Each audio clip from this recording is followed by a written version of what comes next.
So our first day at the UN negotiations in Bonn, me, Matt, and both Cat, one of whom I'm joined by, were thrown massively in at the deep end, but in a really fun way, when we ended up sort of signing ourselves up to help create an intervention at one of the meetings for the Working Group on Long-Term Cooperative Action, or LCA.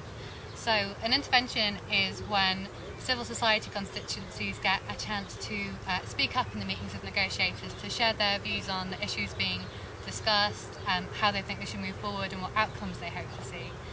So alongside groups like trade unions, women and gender, Indigenous groups, we get a chance to share our views to Younger, which is the youth constituency. And it's a really fantastic opportunity for young people to get really heard inside the negotiations rather than just outside, on the fringe in stores and actions. It's right at the heart of what's going on with the process. So quite exciting. But they're miniature speeches, and the really interesting thing about interventions is you have 2 minutes to get your point across, covering all the issues that are being discussed in the agenda, which in LCA was lots and lots and lots of stuff. We had a policy sort of discussion document this big to flick through. So issues like reducing emissions, how ambitious countries should be about that, what kind of mechanisms they should use to achieve that, 1.52 degrees debate, and also things around who should be showing the most leadership on that where we are at the moment. So lots and lots of things to discuss and 2 minutes to do it. Me, Matt and Kat Stace spent most of Monday having a look at what was coming up, making sense of policy and drafting that. And we went from knowing almost nothing about LCA at the beginning to feeling quite confident with it by the end, which was a really exciting learning curve for us. And we had to submit the intervention by 6 o'clock on Monday night for Kat to read potentially 10 o'clock Tuesday morning. So we'll go. I don't know then, Kat, if you want to talk about what it was like giving the intervention?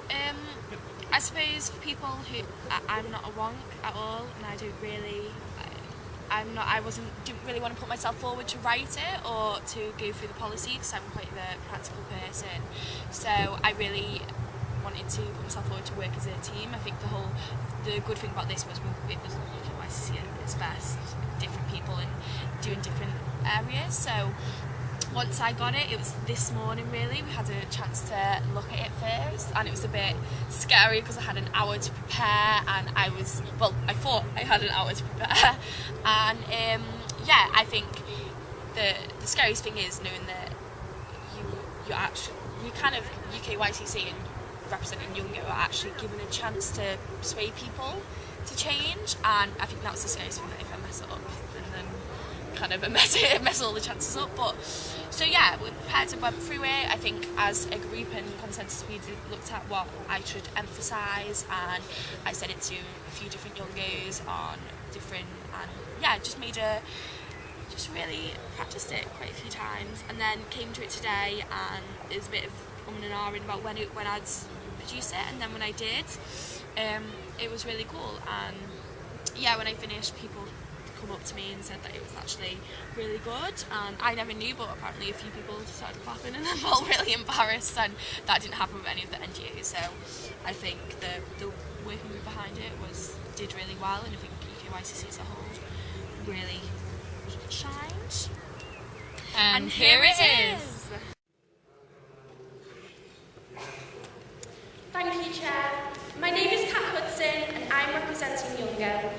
To achieve LCA, we require a progressive, ambitious deal that minimises the risks of climate catastrophe, particularly for those countries with the least culpability and most vulnerability. We would like to re-emphasise the inadequacy of limiting warming to 2 degrees. The limit should be set at 1.5 degrees, as explicitly supported by over 100 countries. Calling for the proposed review of this target in 2015 risks the livelihoods and survival of millions. Developing nations bear the least historical responsibility for climate change, but they are currently trailblazing on emissions reductions. Developed countries must follow their leadership and act based on their level of responsibility. We recognise that some parties have recently legislated ambitious ambitious domestic targets, and now is the time to implement this on a complete global scale. Meanwhile, we share the concerns of various countries regarding an overemphasis on market-based mechanisms. Although we recognise that they may reduce costs of mitigation, we do not believe there is sufficient evidence that they promote mitigation activities.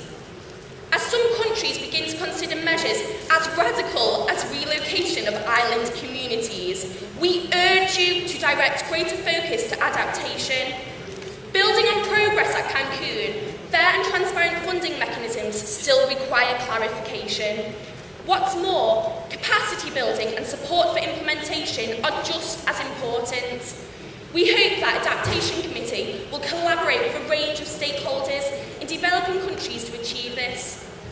The outcomes of Cancun give parties an opportunity to step forward and show leadership to protect our future. Thank you. Thank you for your statement. Colleagues, this brings us to the end of the opening plenary and allows us to proceed to the first meeting of our